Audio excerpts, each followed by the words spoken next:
We're about to start the Gilmore Gang, a couple minutes late. Oh, that's okay. And Mr. Gilmore, are you ready? No, go ahead. All right. Why am I hearing little dings? That is all of us getting notifications about the stream. Okay. Well, that's good to hear. All right. And we're going to go. No, go ahead. Right. Who's got the Brent. Is it That Facebook? wasn't me. No. It was Keith. It wasn't me. Typical. Nobody's going to. All right, so who was it? It doesn't matter. It was me. I turned it off. I want to know. It was who did me. it. Frank. It was me. It was Frank, the producer. Me. I did it. Couldn't have been me. I'm muted. Here we go. Ah, Hear that? Oh my God. We're going to go in It 3. Was me. Oh, No. mute us off. yeah. Okay. Do it Here we like I. actually. I. All right. All right, Frank, muting. Frank. We are, by the way, we are streaming live here. I'm watching all Yeah, of we, this. well, you know. Frank knows that. Yeah, it's part of the act. Okay, Welcome I'm to Steve perfectly. Gilmore's experiment in herding cats. Okay, here we go. Doesn't work. Meow. Never should try it. Yeah, especially. All right, everybody, Cat. quiet, please. We're going to go. No. Oh. Can you get your head closer to the top? Oh, we've already Oh, gone. Just a The, little bit. Okay. Mute is off. Mute's been off. And we're going to go in 3, 2, 1, and hi, Steve Gilmore here. This is the Gilmore Gang. And that's about it. no. No, It's April. Brent thinks so. Welcome, Brent Leary from the state of Georgia. Yeah, well, greetings from the state of Georgia. And this is always a good time of the day on a Friday. And it's especially good this week because I am busting out a brand new Rams cap that I literally just got last night. Were you drafted? I was drafted back in 1973. You were in draft. You got a number though, right? I've always had a number. Several, actually. So I had a number. It was not high enough. Different draft, Steve. Different draft. I had the same number you had, Steve. the same lottery, that is. Yeah, exactly. Michael Markman has entered the waiting Got room. it. There we go. All right, let's start over. Yeah. Yeah. All right. All right. This is the way TV gets done, kids. Okay, mute is off. And we're going to go in 3, 2, 1, and Hi, Steve Gilmore. This is the Gilmore Gang. Joining us from the great state of Georgia is Brent Leary. Welcome, Brent. for some reason I thought I already did this, but anyway, thanks for having me. And I'm here. I'm glad to be here because I am once again sporting my brand new Rams hat. woo! Wow. Take two Yeah. genius. He goes and he says the same thing again, but with a slightly live implication. It's really, really something. Handsome hat. Okay. It very is. Very. Thank you. From the great state of, I guess it's called Washington these days, is Michael Markman. These days. How do you do? Yes, it's still called Washington. I don't know if we're going to change the name, but it is Washington. Well, what happens when Washington, D.C. becomes a state, which will, of course, not happen? Ooh. I think that they're going to call it something else. I think they may call it Washington Douglas in honor of Frederick Douglass. Wow. Ooh. Or Vespucci-land, maybe Vespucci-land.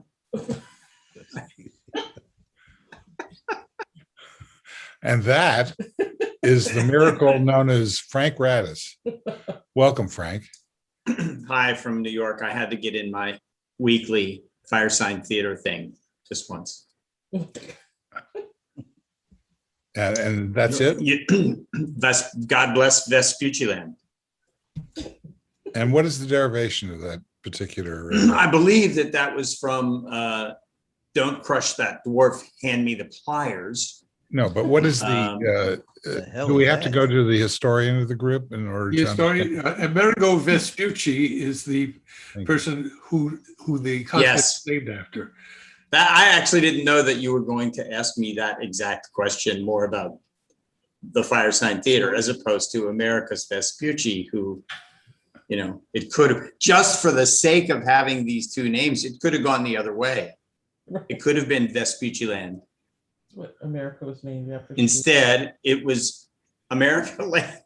It would have messed up the Paul Simon song. It would have changed a lot of things. But I Gone don't think to look for Vespucci Land. I don't think it would work for the Ray Charles version of America, the Vespucci the Beautiful. I just want to say to the viewers, I don't understand any of this either. So. Excellent. Well, at least you have an excuse. You weren't born here. Okay, so that voice is Keith Tier. Welcome, Keith. Nice to be here. It's wonderful to be on the show. I'm self-identifying as a Hindu today because I have a little red spot in the middle of my forehead. Oh. Great. Oh. And Nick Danger, Third Eye. there you go. Are you allowed 2 in 1 week? No, he's not allowed one in 1 week.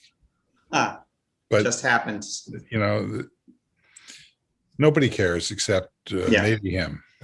You know, it reminds me when I was in school, I had really bad acne, and all I could see in the mirror every morning were pimples. And of course, you know, other people looking at you just saw the whole of you, but you could only see the pimples. Well, I can only see this red spot. If you guys didn't notice it, that would make me very happy. What are you Well, talking about? so let's start over. Take 3. And Yeah. you know that thing you What? said about it? Don't say that. Hey, and here's the other guy. Hey, Keith, what's that thing on your chin? And that is Dennis Pombriano. Welcome, Dennis. Hey, so Steve, I got a question. Is Georgia now known as North Florida, or is Florida now known as South Georgia? Good Ooh. question. Good No. question. Brent, Brent, what do you think? what do you, yeah. Well, we were a state before Florida was, so, you know. Is that true? Yeah. Yes. Why? Florida was not one of the first 13 states, but Georgia certainly was.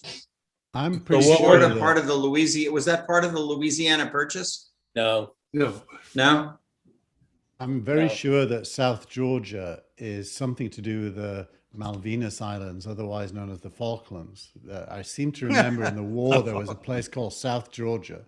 Yes, you're absolutely right. No, that's in Yeah, Russia.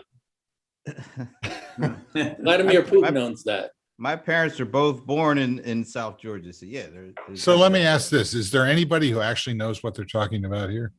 Absolutely no one. Not a clue. Okay. Hey, it's good. Friday. No, you know what? It just sounds so weird that Florida is going through the same machinations in a state that Trump had won, of all things, too. It could Yeah. be worse. You could be Twitter stock today, which is down 14%. Ooh, why? Well, I'm waiting for a understand press. why. There should be a press release from the Office of 45 taking credit for that. You watch. Why is it down according to the media? They missed their numbers yesterday. Oh.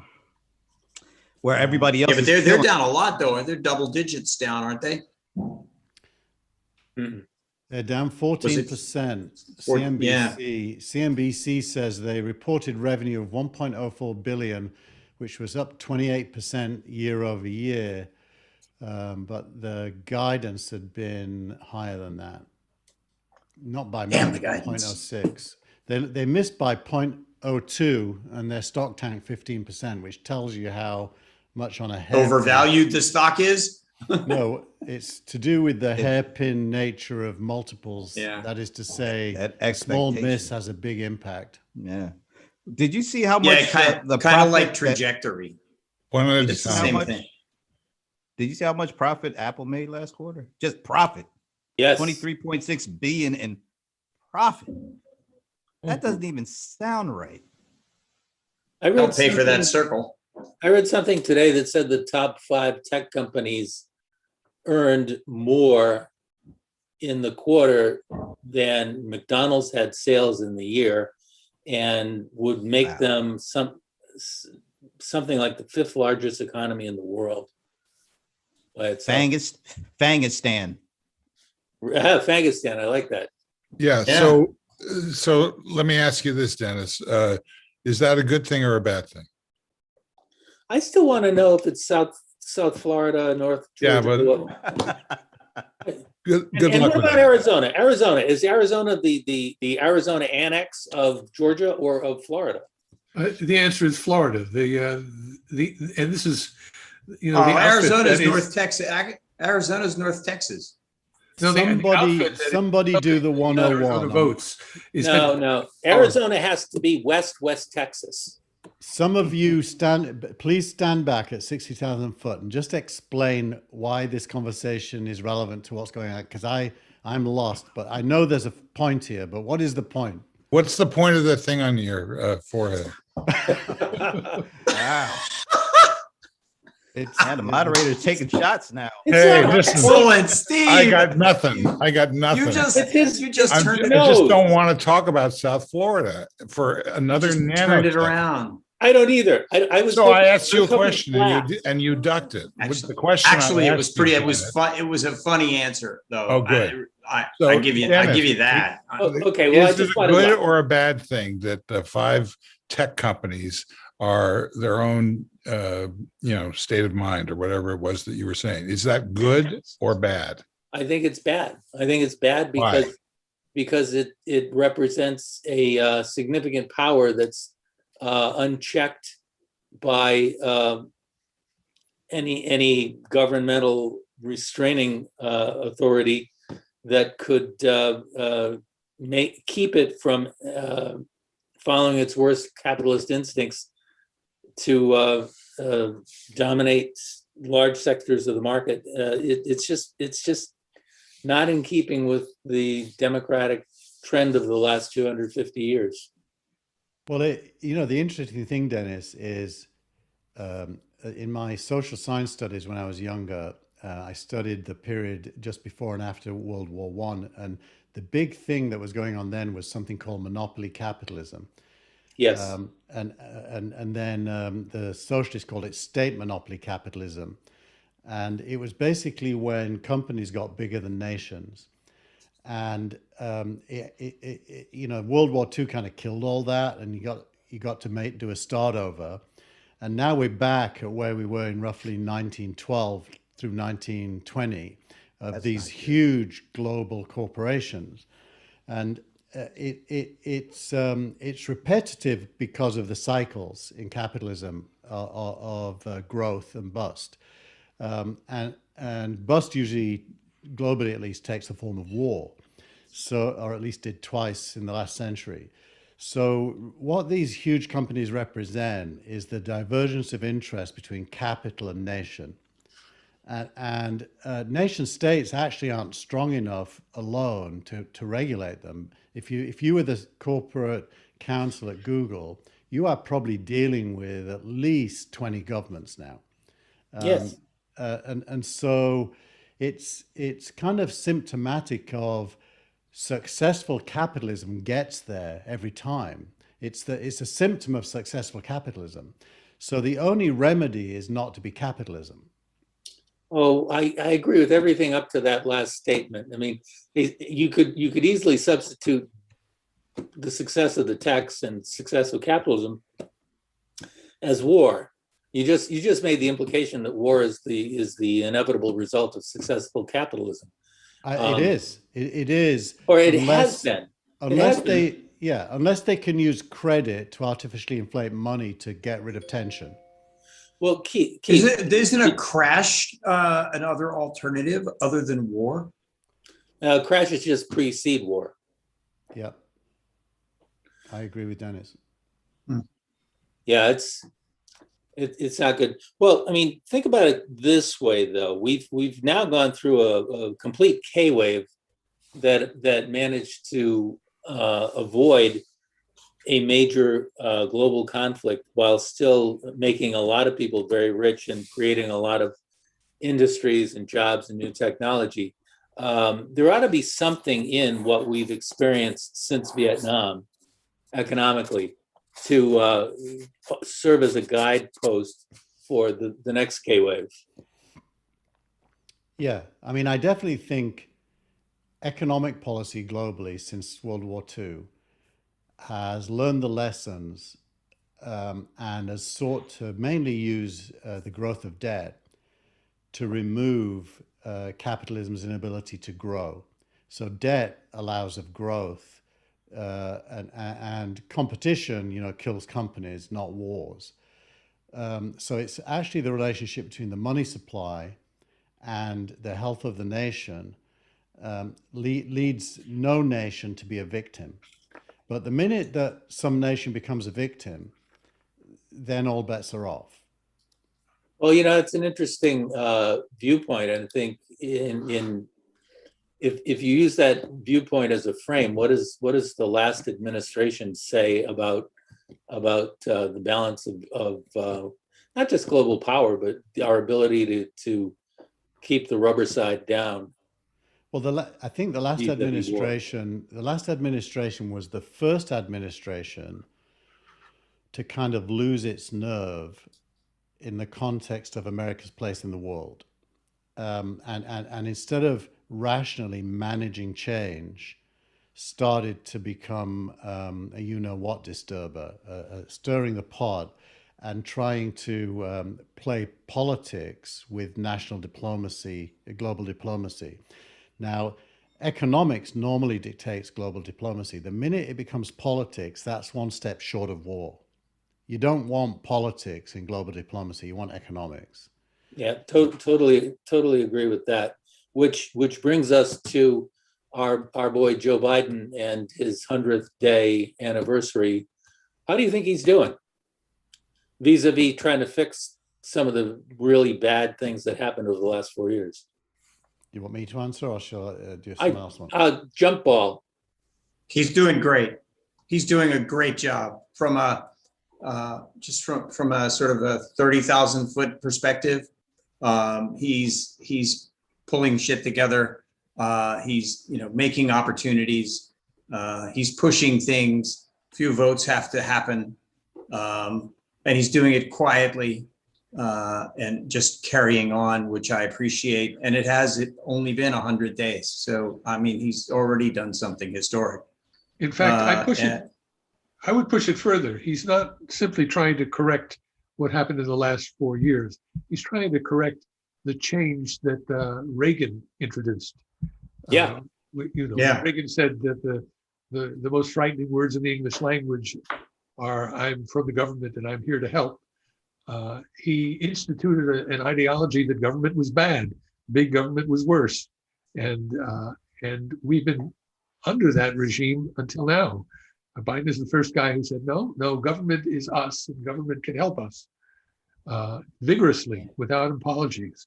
And that's more than just fixing 4 years worth of problems. Yeah. And to answer the question, in the first 100 days, that looks pretty good. Absolutely. One of the things that made me most excited was when he articulated the very simple thought that trickle down doesn't work, and it never has. And that enables a lot of us who want to wipe the slate clean and see what else we can do, maybe even avoid a war, right, Keith? That'd be nice. Yeah. I think he's actually surprised me. I was a skeptic that he would be able to do what it would take to turn the working class around, the white working class. And I thought that you'd be back 4 years from now in a kind of binary divided America. But I think the Family Act, whatever it's called, the Family Help Act or something. Yeah. The American Families Act. The American Families Act. It's things like 2 years of preschool guaranteed. That has a massive impact on normal people's lives, massive. Yes. and I think that he's kind of he's de-radicalizing the Bernie Sanders, Elizabeth Warren agenda to a certain extent and normalizing it, and coming up with a plan to actually deliver value to people. And I think he's getting the benefit of that in his ratings. So you know, I would say pleasantly surprised and very pleased with first 100 days. You know, the other I thing heard a I'd pundit say on- about him is that he is truly a politician, and he's making it seem like a good thing. Good And point. a politician looks at the situation, understands where the public is leaning, and figures out a way to lead to a solution. And that's what he's doing. He's a classic moderate. He's not an ultra liberal, but he's sensed that the nation needs to go in a slightly leftward direction. It needs to rebuild infrastructure. It needs to accommodate human infrastructure as well, and prepare the nation for a world where we're working mostly with our brains and not necessarily our backs anymore. Yeah, and when he uses phrases like "it's just not right," there's a moral core to do with human life and what it should be like, and that moral core comes across as a normal point of view as opposed to a politician's point of view. Even though it is a politician's point of view, you're right. The places I worry is I don't think the American establishment yet understands the role it has to play vis-a-vis China. And I fear that they'll overplay their hand and create some destabilization when what is really needed in that relationship is absolute stability. Yeah, you know, I don't even think China knows its role yet. China's probing. So is Russia. Russia's doing it in a more antagonistic way. But did you see the Financial Times article that quoted from the Chinese Communist Party's Congress about their point of view that America is in inevitable decline relative to China, which I actually agree with. But the Financial Times article tried to make the case that that's a wrong framing, and that the Chinese are making bad calculations because of that framing. But I actually think it's the right framing, but it's okay. It's nothing to be scared of. Nations do go through relative decline. It doesn't mean absolute shrinkage. They still keep growing. It's just relative to other countries they decline. I agree with you, but I think I would prefer to hear that from a non-communist country that has been predicting for about 200 years the decline of the West.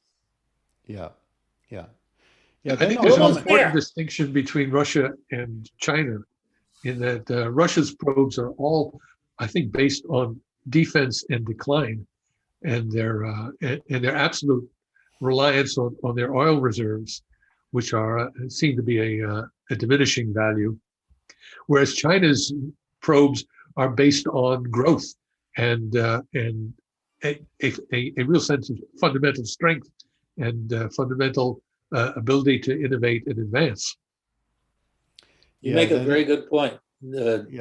Russia's economy is too heavily based on natural resources extraction. And you're right, the West is making those resources almost worthless. I mean, we'll always have a petrochemical industry and we'll need raw materials, which petroleum provides and to an extent coal provides. But and this is happening right at the moment when we've already hit peak oil. But I think the thing we all need is that the enemy should not be defined as other nation states. That's not a good place to be. The enemy should be defined as global warming or poverty or sustainable energy. So the minute everything is framed as nation state versus nation state, no matter who the nation states are, it doesn't end in a good place. Well, I think you're right, but I also think that not only should we shouldn't really have enemies, we should be adopting the attitude that is very commonplace in business, which is continual improvement. Yeah. Agreed. Right? We're never done. We're never satisfied with last year's numbers. And I think that circles back again to some of the things that Biden laid out in his address to Congress. His team seems to have a really good grasp of what's possible and what's desirable, and a very broad vision. They're playing a big game, not a small one. Absolutely. Steve, what do you think? I think that I'm trying to figure out how to change the subject, basically. I bought an iPad Pro this morning. What, the new one? Ah, I did. I That bought the the 11. M1? I got the 11-inch one with the white keyboard. Because the $395 or $350 keyboard, that one. weirdly enough, it was only $299. They must have lowered the price. That's all. Only $299. All right, that's great. Wow. White keyboard? So what was the rationale for getting this new one? Because my 1-year-old 11-inch with the black keyboard is feeling old in my head, and I'm going to give it to my wife, who's very happy to get it, so I can just upgrade just a notch to the next one. And you're counting on her not That's watching. a really good excuse. That's I a good know. one. I got to write that one down. All he had to say is because I want it. Exactly. That's Yeah. Yeah. You mean he kept going on and on. I felt like Columbo. I wanted to turn around and go, hey, just one more thing. yeah, I Yeah. want So, it. so the mini LED screen was the temptation for you? Well, the very first version of the iPad Pro, I bought the 12-inch one. It's completely not portable. It's too heavy. You can't read embedded with it. It's too heavy to hold for very long. So I actually prefer the smaller one. It's totally much more portable. This is a reference to the mini LED screen, correct? Yes, Yeah. which is right now only available on the largest. So I've got, Michael, I've got that large screen. I'm looking at you on it now. So I know what it's like. And even though the specs are amazing, if you compare it to the next one down, it isn't that different visually, to be honest. Well, all I need to do is to put blur on, and then they all look the same. No, it makes you stand out, sharp as a tack, babe. Yeah, with nothing to say. Isn't that great? I Who don't can know. talk about anything in this conversation? No, go ahead, Frank. No, I got nothing. I'm fascinated by it because it's a worldview that I don't often discuss. That's all. Well, maybe we should talk about slices of pizza on the street in New York. Have you got any favorites? Absolutely not. I don't have any favorites because John's they're all so good. Pizzeria in the village. It's the only Yeah, one. but you know what? that's it. Sorry.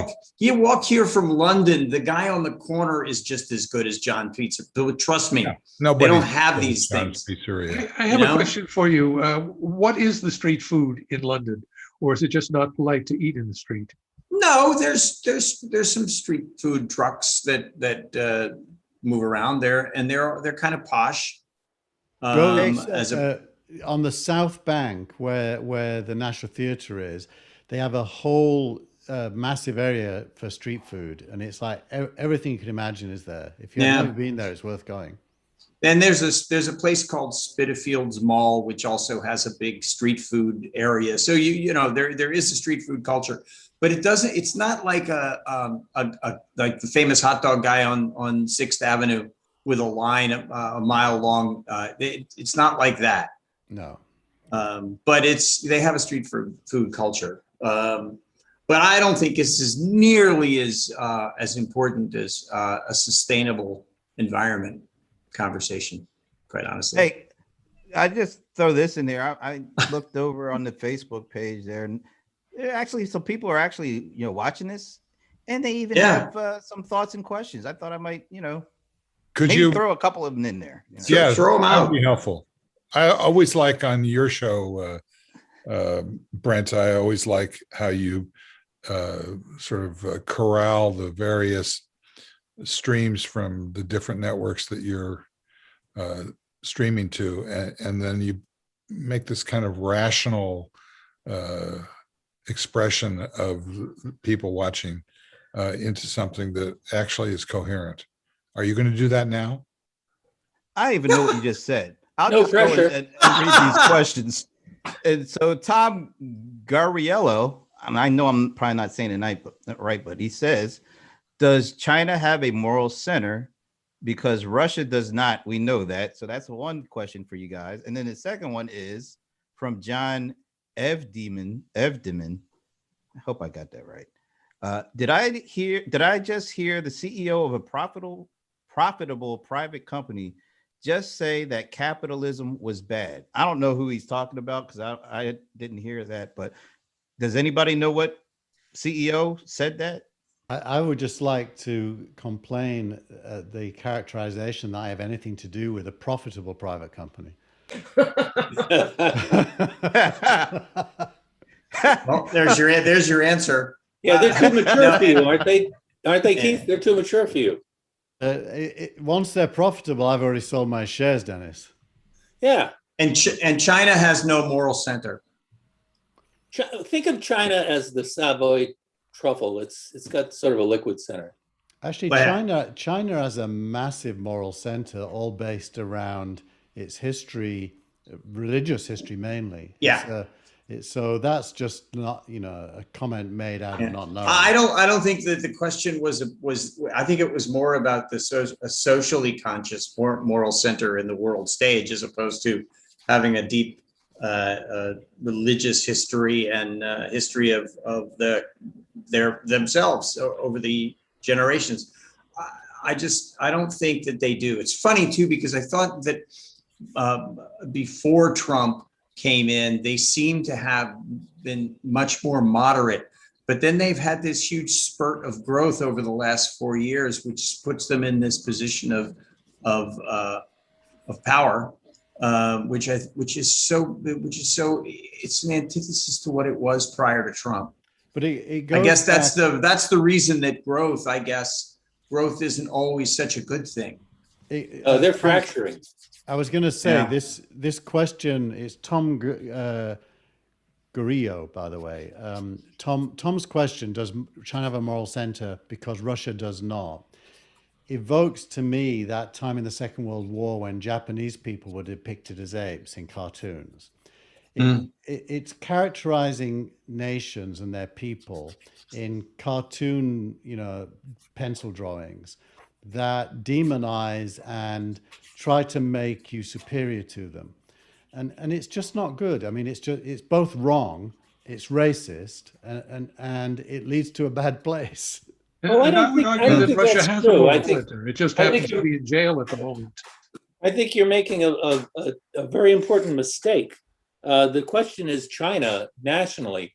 How does China behave on the national stage as an entity, not the individual people? We've often, in our diplomacy, made the distinction that we're not against any people, but we may have differences with a national entity. But I would Look I at would Iran. I would take that on, Dennis. I mean, I don't even have to make the list, but if we just drew up a list of invasions of other people's countries by China and America, the American list would be really, really long, and the Chinese list is almost zero. China's got a 5,000-year history. How far back do you want to go? It's true, but they were mainly invaded. How about Mongolia? No, I'm not going to say you can't find examples, but the American list is way longer. Yeah, but that's. I take your point, but America was founded on invasion, whether it's invading various Indian nations or defending itself against authoritarian entities. The United States has had to defend itself. Well, that's And always defend itself. that's always the frame. That's always the framing, the defending. Sure. Vietnam didn't do anything to us, and we made a mess of that. Well, you know, I don't know. They didn't help us much. No, so I remember back at the height of the Cold War, a history teacher talking to us about the Russian threat and showing us a map and pointing out where all the US foreign air bases were, absolutely ringing the Soviet Union, and asking us if we really thought they were a threat. I mean, the threat was to them. We were surrounding them with nuclear armed airplanes and missiles. And the moment they tried to put nuclear armed missiles in, but they still our made us continent, get under. Cuba, They still made us get under our desks. Remember? oh yes. But I would say if you look at the 20th century in a broad sweep, the people that fought against the First World War and created the Russian Revolution, the German Revolution, the Polish Revolution, Cuba later on, those people were all doing what they felt were good things to stop wars and stop oppressors. And if you think of the Americans as trying to preserve the status quo, that doesn't paint America in a positive light any more than Britain was positive when it was doing colonialism and imperialism. So I don't claim that we have any moral superiority at all. We pursue self-interest, which may be okay, but let's be honest about it. We pursue self-interest, and our self-interest is the preservation of the status quo. And people who are victims of the status quo, their self-interest is to change it. If we're the people that stop them, I'm not sure we're doing God's work. I'm not sure that we are. I'm not sure that we've been preserving the status quo. You know, there is one view of U.S. participation in World War II that says the U.S. actually delayed entering the war until it was quite certain that the British Empire would be no more. That we just sat by and waited until twice, the threat was only to the British mainland or the British island before we came in. But and that's what you'd expect. Churchill in the 30s suggested going to war with America to prevent the pound from being removed as the currency of world trade. You know, so all these nations act in their self-interest, and we shouldn't kind of put a moral overlay on it as if one is better than the other. But then we just agreed with Neville Chamberlain. He said he had it covered. You know, everything was all right. We didn't have to worry about this going forward, right? You know, we just went along with old Nev. He waved that piece of paper. Remember? Oh well. Sorry to inject a little levity in here, folks. No, you're right. I'll be back. Right. No, but actually, I don't really care about prosecuting the past. But I do care about demonizing the Chinese or the Russians, or even the nations. I don't think that goes to a good place. I think it's all about how different self-interests work themselves out through, mainly through, realpolitik, talking, and then of course you always got force behind that. But I think framing it in a national patriotic context, not good. Can I throw out there most of that? But I think I would also say that the moral high ground that the United States has is that we fail. We know we fail. The world knows we fail because we set ourselves up to succeed. And the metric that we use is the philosophy of the Enlightenment. We hold ourselves up as a country that loves liberty and the pursuit of happiness, and we fail at that very often, and we fail to promote it in other nations. The great thing about the United States is that we admit it. Well, I think that's even right. if we admit it, like about 100 years after the fact that Armenia was pretty much wiped out, and we just got around to saying that we did. Yes. I mean, my point of view is that the Enlightenment is the guiding principle of all progress. I'm very with you there, Dennis. I'm not convinced that continuous progress, which I think we should all want, is achievable within a world divided into nation states and a war between capitalism and communism, in quotes. Neither of which, America isn't capitalist and China isn't communist, so those words are just labels, but you know what I mean. Well, yeah, but implicit in that is that you're keeping score strictly by economics. I mean, who And- has more billionaires, China or America? Or Russia. Probably pretty close right now. Yeah, Russia's got a small number of. It is a strange form of communism. It's more of a coercive capitalism than communism. I think of it as a big version of Singapore, actually, Michael. Uh-huh. Single party state, basically capitalist economy. Well, I think you need to separate a government style and economic style. Capitalism and communism are economic styles. Totalitarianism and some form of democracy are government governing styles. And I think it's entirely fair to say that the United States is capitalist and democracy, but China is capitalist and totalitarian. Yeah, the word totalitarian is a kind of a generic term that describes both right wing and left wing absolute authority. So Yep. Fascism was totalitarian, so was Stalinism. Right. In that sense, it isn't especially a helpful word in understanding purpose and reason why. It's good to know you're against it, but it's not necessarily good to know why it happens and how to stop it. And you know, certainly Hitler was the result of failed capitalism. Stalin was the result of failed communism. You know, so not perfect. Stalin didn't represent communism; he represented failed communism. That's an interesting outlook. Yeah, Well, I can see that. There's an ideology in communism which no communist state has been able to implement. Why? Because it sounds too good to be true? Actually, it requires the Enlightenment to be concluded, because real communism can only happen on massive production of need and no longer any scarcity. Otherwise, you have conflict over resources. As long as you have conflict over resources, you have a state. And as long as you have a state, you can't have communism. But you know, Yeah, some people that's right. have a black and white view of things. I mean, it's not everybody can see the gray areas in between those concepts. I think that was one of the problems we had here in the United States, where people saw saw things in a black and white way, as opposed to sort of the shades of gray that are in between those areas that make it complicated and defensible and all of that.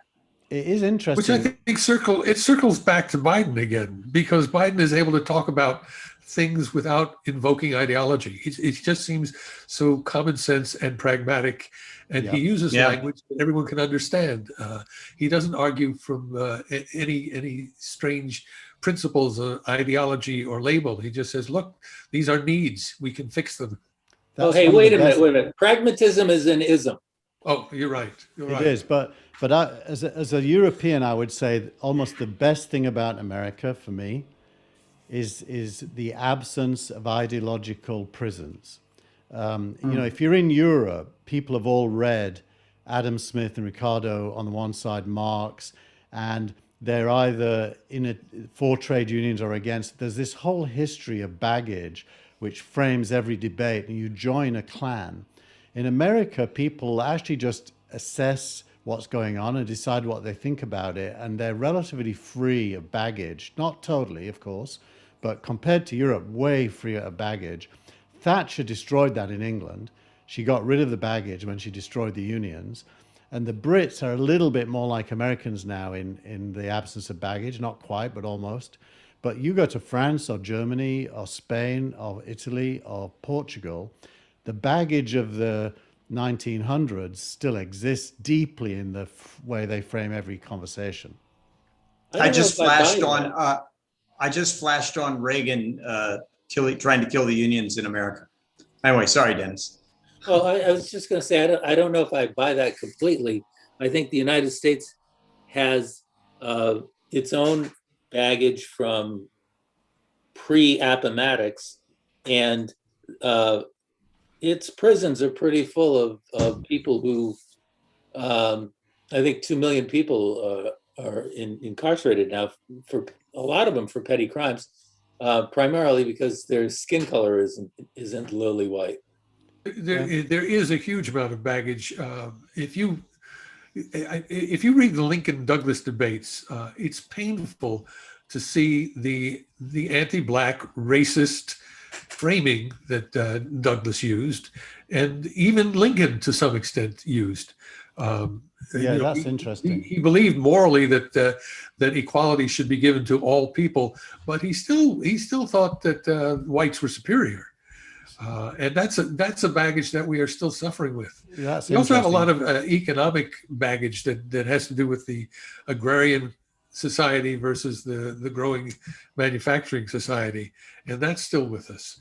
So it's a different kind of baggage, but we've got plenty of ideological baggage that is screwing up the social and political structures of this country. No, I Yeah. agree. I concede to you because when I was thinking of baggage, I was framing it socialist, capitalist, communist. But you're right. America has different baggage, But but it's still. it's amazing. Even it's amazing to me. I've just been reading about this. How early anti-socialist rhetoric appeared in U.S. political thoughts.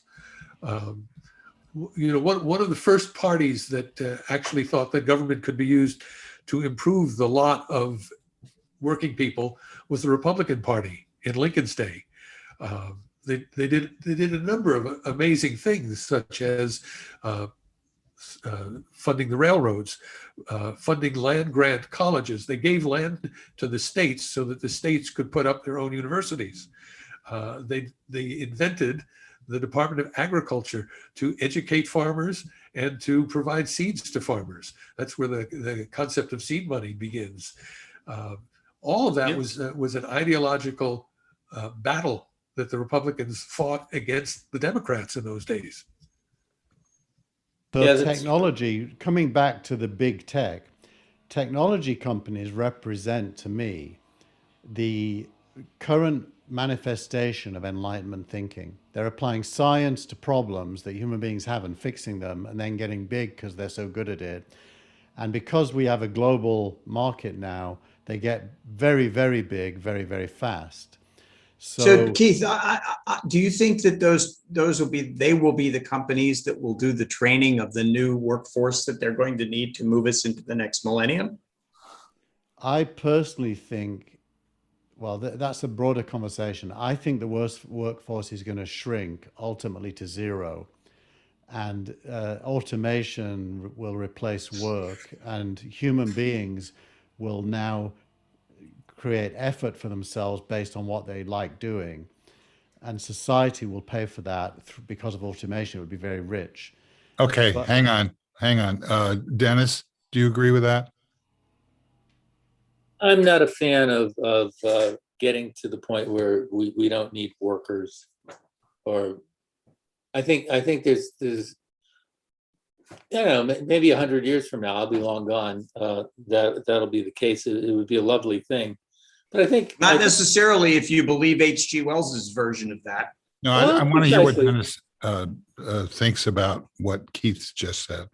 Well, precisely, Frank. But I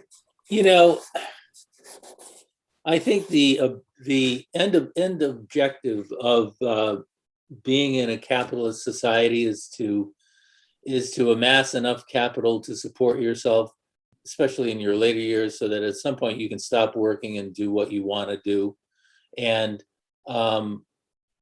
that seems to be pretty cool. It would be nice if you could do it earlier in life. It'd be nice if you could spend more time with your kids, and et cetera. The only thing I have is that I worry about the average person being able to set up projects for themselves or goals for themselves and pursue their interests.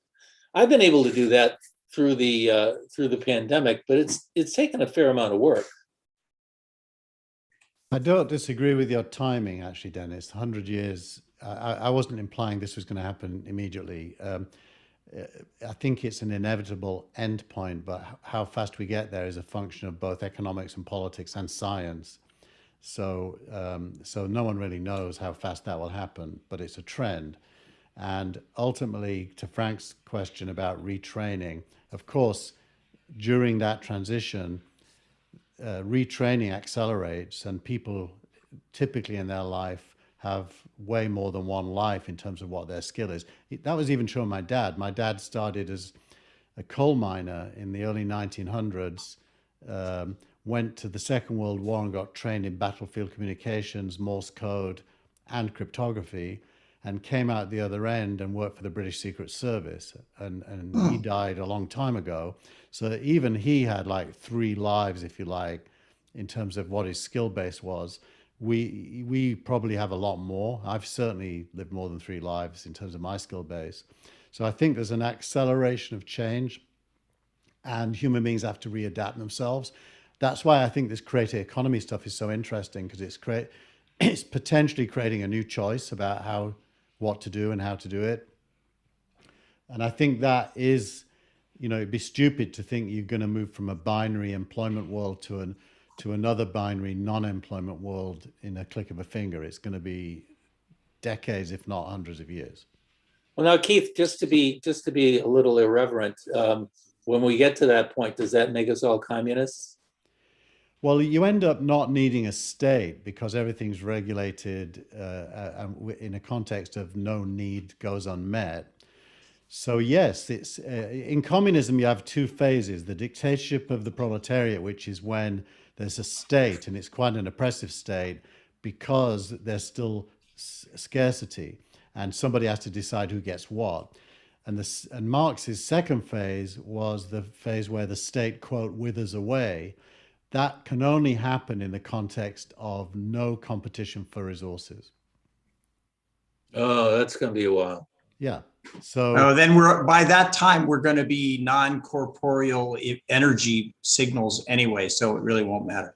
Reagan wanted the state to wither away, and we're bringing it back.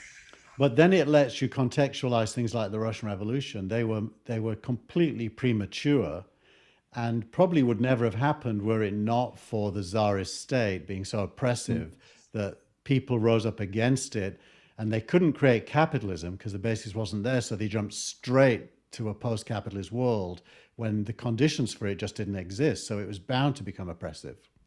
So how does that help anybody today figure out what they need to do to retrain themselves?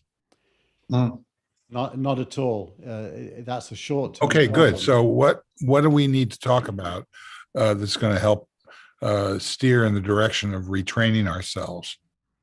I think it's all to do with free education. Google announced something this week to do with 40,000 African students being given free education by Google. Not education as in paying for them to go to school, but online courses that lead to jobs that Google thinks are important. And so I think it's all to do with Coursera-style delivery to people all over the world to give them the tools to be relevant. Ethereum, the founder of Ethereum announced this week that there's a whole course for free in the programming language that creates smart contracts called Solidity. And a kid who has basic familiarity with logic can go and learn to program smart contracts, and it's free. So I think a lot of what we can do today to give people the tools. Dennis is right. Not everybody will want to do that. Some people will be lazy. Other people will be motivated, and everything in between.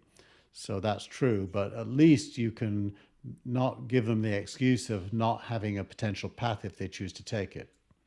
Well, there are several other things to consider. For example, in every life, there probably should be opportunity for sabbaticals, which we don't have right now. And so, people taking sabbaticals might not be classified as anything other than on sabbatical, not industrious or lazy or anything. But the point I wanted, the real point I wanted to make is that we need to change our hierarchical understanding of education. Education doesn't start with kindergarten and advance all the way to the PhD. Once we learn to read and write and use a computer, it shouldn't matter what the letters are after our names, and that's a cultural shift that needs to happen. What are we going to, what do we think about the transition to work from anywhere? And what seems to be, how many people do you think on a percentage basis are going to be interested in going back to the office and staying there? I don't know. I don't know anybody in my circle of friends that are looking forward to going back to the office. They've managed to figure out how to do what they do without being there. And there's always a handful in terms of the television business, it's a handful of mechanical and craft people that have to be in the building to get stuff done. But as far as the outliers, no, they don't want to go back. Same thing, music business. Those people have the studio business. Wow, it's become so online. It's crazy. So I think almost every industry. Look at the WeWork struggle. I think people are going to continue to stay away, and the businesses are going to see a great financial boom from that because of the real estate prices that they will no longer have to pay. I think that's going to be a big change. And I think that working from home may not be working from home. You may end up having a place at home that it actually is an office if you haven't already done so. Anyway, there you go. That's my opinion. I want to believe that, but I keep hedging my bets in my writing. I keep saying we won't know until after the pandemic, and I keep waiting for the dead cat bounce. I agree with Dennis. I think we're going to find the equilibrium point, but we can't find it until people start going back to work. And some will say, "Oh, this is better," and some will say, "No, let me stay home." Well, it'll be the company's responsibility to determine that some kind of a hybrid, which is where I think we end up, some kind of a hybrid situation. Sure, the company will have a vote based on what they think is going to be the most productive, but the workers will also have a vote. Yeah. Well, yeah, the permission is granted by the seriousness of this virus. That the workers some of it will has have to do with not home versus office, but where the office is located. There's a lot of migration going on. Yeah. I think the final leveling point is going to be when children return to brick and mortar, because that's going to change the parents' work schedules and everything else significantly. And what some people might have seen as not feasible working at home might become more feasible, and vice versa. Yeah, I think you're going to see both sides of that coin, Dennis. That it will be exactly that. Yeah. Brent? Hey, what's up, guys? Yeah, how's it going? Any thoughts? Yeah, look, I apologize. I got a bit distracted. Brian Solis sent me this link of a newly uploaded director's cut of Prince's 2004 guitar solo at the Rock and Roll Hall of Fame for. Oh yes, that's getting very famous here on the social. Yeah, media. so that illustrates for me. Don't businesses want to trap out for that particular kind of distraction? No, you want to create. And look, this is. I don't want. You guys were having a really good discussion. I'm not taking away. I think that's an absolute. Brent, that was the perfect thing to bring up at that particular point in this conversation. Yeah, we don't need to reward him for being smart. Yeah. I'm not trying to. It was great. I'm literally. Yeah, but see, I want to hear it. This is I don't want to take away from this conversation, but I mean, anybody who knows anything about me knows I'm just a ridiculously huge Prince fan.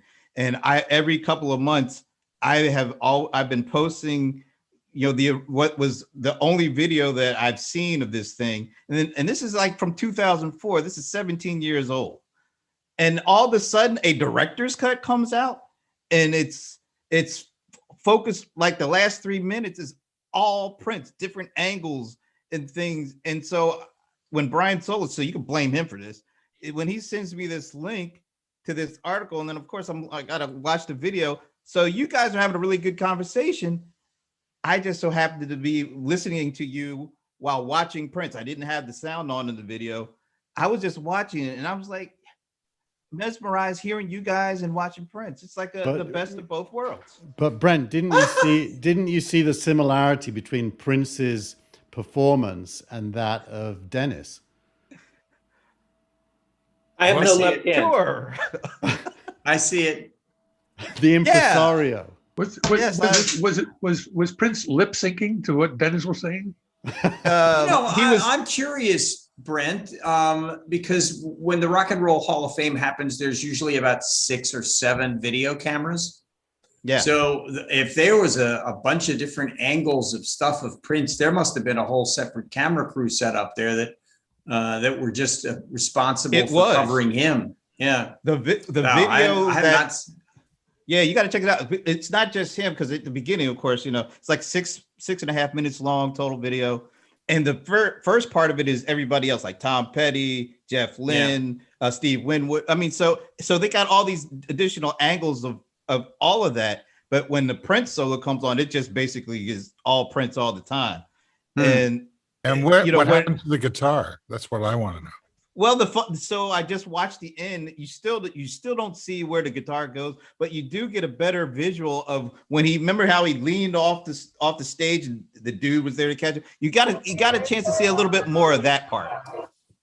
So it's kind of like Penn and Teller, where they show you how the trick works and then fool you again just to make sure you understand who's really in charge. I love Penn and Teller. Prince, Penn and Teller, all in the same block. That's great. Dennis too. You can't leave. And Dennis, you got Prince, Penn and Teller, and Dennis Pombria. Matter of fact, I think when Dennis was talking at a certain point, that's when I could see I could see Prince was hitting that real hard wail, getting that guitar to really wail as Dennis was waxing poetically. So it was really a nice combination, Dennis and Prince. There it is. Who did we just lose? Uh-oh. We just lost Dennis. Wow. Oh, I'm blushing. This is an NFT moment, evidently. I'm blushing. I don't want to hear it. Let's not go there. No NFT conversations, please. Why? Because it's already 1441. Oh, yeah. What does that mean? 1441. We'll end up speaking for another half hour. 1441, a military. I don't think. Hey, a quick question. Why haven't we talked about Anthony Hopkins and the Oscars? Yeah, that's good. What was that all about? They didn't want him to say something? He was amazing in that role. I don't know if you've all watched the movie. Yeah, they had a clip during the Oscars, formerly known as the Academy Awards, and they need a classier name. I had not seen the movie in question. Is it available on the internet? Yeah, it's on Apple TV. You can get it on Apple TV, but it's theater price. I think it's $20 to watch. And what he said was that the reason that he didn't go there, I mean, he didn't want to, he wanted to work from anywhere, which was anywhere but Los Angeles. Right. So he said that, he figured that he was 83 years old and that, nobody cared. Well, he was wrong. Yeah. The Soderbergh made a big bet that Chad Boseman was going to win Best Actor, and he could end his show on a great emotional outpouring as Boseman's widow got up and made a speech, as she had at every other awards show. And Soderbergh lost the bet because usually Best Picture is the last award, and this year, I think decided not to. Michael, that was exactly the reason, obviously. It was, he placed a bet on this huge closing moment and lost. That's really all it was. I liked the Oscars, by the way. There's all this critique, Me but too. I actually enjoyed it. Me too. From what I thought- saw, I did I was too. with a couple of small exceptions. I thought it was the best Oscars in a long time. I'm so glad there were no jokes.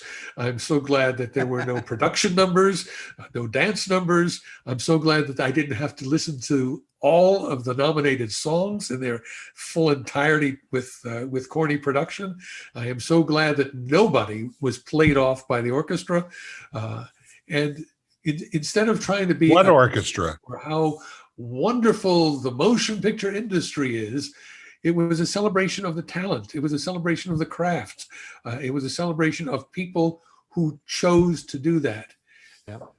One of the things that I found shocking is the reports after the show, that it was the lowest attended or viewed Oscars in history. It's like, actually, it was probably the highest ratings for a show that, but for people that actually had a brain.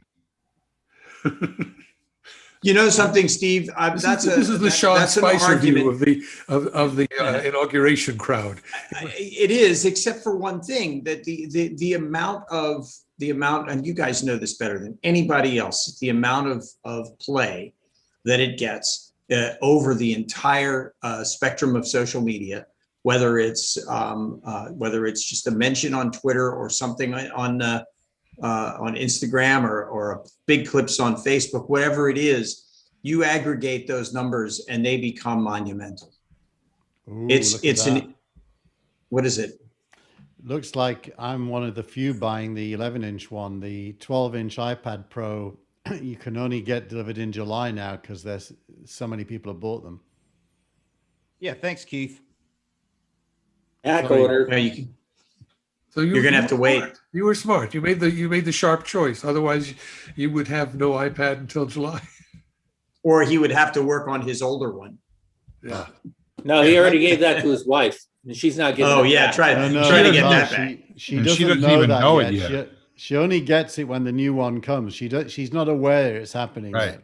So See, you failed. That's part of the lead there, Keith. I would have moved that That's how closer you- to the top. and you're counting on the fact that Janae is not going to watch this show.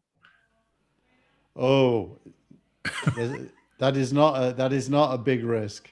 Well, there Hey, you go. it's funny. That's what I would say about my wife. That is not a big risk. She doesn't even Look. watch my show. It's a kitty. Gina watches this show. Come on. Yeah. Yeah. What's the problem? Him. Wow. The producer watches the show. That's good.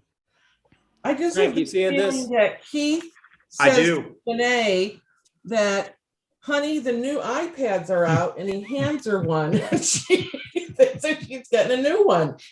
She is, for her. It's new. Yeah, that's not my Hey. Hey, you. If she hasn't seen it, it's new to her. That's right, Dennis. That's exactly right. He used to I say have, remember- that about used cars. I have the best wife. I I have the best wife because if I buy her anything, I mean, literally anything, it totally pisses her off because she thinks I have no taste. So I don't buy her anything ever. Are we I'm married exactly to in the that same same place, Keith. That's actually a good thing, Keith. Yeah. Can you Yeah. cut to Brent so I can see what he's trying to say? Yeah, I was trying to. Oh, I was just putting up why I was so distracted. See the CC Brent Leary in that from Brian Solis. So, I had to check that out while Yeah. you guys were. Yeah. talking. Okay. That's my reason. Are we I'm done? going to go to the. Can I go see that now on your Twitter feed? Yeah, I'll share it. Excellent.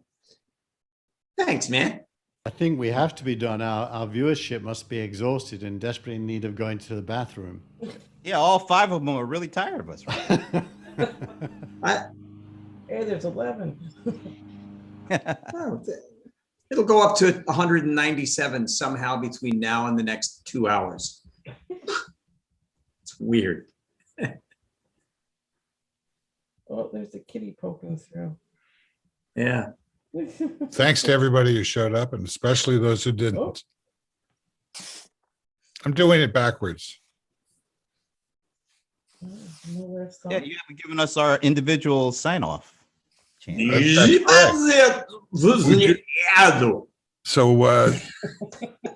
did it backwards. thanks to Tina Chase Gilmore, our producer and director. Thank you. Thank you all. Thanks to Frank Radis in New York. Thank you. Yeah, New York, Thanks to where the Dennis pizzas Pombriant. are crazy. Sorry. John's Pizzeria. It's Bleecker. There's no other substitute.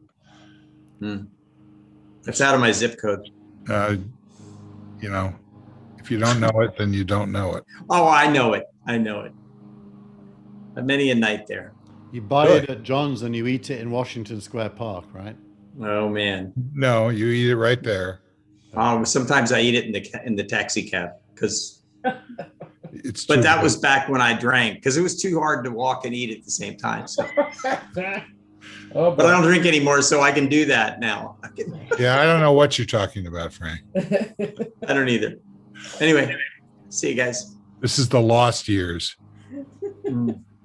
Thanks to Keith's here. You're very welcome. Me and my third eye appreciate being here. Brent Leary, thank you so much. And thank you to Brian Solis, because this is great. I can't wait to actually, watch this again. Is it just me or is Brent totally spoiled? Like he's always going on about gifts, like his hat. The football. What are you talking about, Keith? The hat, What are you trying the to say, man? football, the Prince thing. I think there's something of a charmed life going on there. Yeah, so Solis takes very good care of our Brent. Brent, can you post the pointer in the Telegram feed? I will do that. And what Just is for the the address, Keith? What is the what? It is t.me/Gilmore Gang. T.me is easy to remember, and slash is easy to remember, and Gilmore Gang is easy to remember. Thank you, Chief Impact Officer, for Finally, I'm getting that. Thanks to Michael Markman. Thank you to all of you as well. And I know how many people I've said, Okay. It's more recently than 5 minutes, which is the cutoff for me. Thanks to Dennis Pombriant. Thanks to Steve Gilmore. Thanks to all the gangsters. Look, this is the second time this week we did this. This is a new world record. No, that's true, but not factual. Did you say world record or world wrecker? Like So you're shouldn't do saying this. that Sunday is in the same week as today? It is if you're not French. Okay. Je peux un peu français. Yeah. Dimanche is the last day of the week in France. Lundi is the first day. But you go across the channel and it's the other way around. Well, Begin on Monday. there's that famous song, I Hate Sundays. I You drive on the don't wrong like side of the Sundays. street. Yeah. No, I don't think so. I don't like Mondays. It's I don't like Mondays, I think, yeah. Yeah. Isn't that Bob. by that? I am Bob going to Geldof. leave. Yeah, the Geldof, who we all used to call Geldorf until we learned it was pronounced Geldof. I thought it was Gandalf, like the Gray or something. Bye, So people. I'll say it Gotta go. again. Thanks to everybody who showed up, and especially those that didn't. I'll see you again whenever this week is over and the next one begins. Bye-bye. Bye. Now I can hear the Prince stuff. And I'm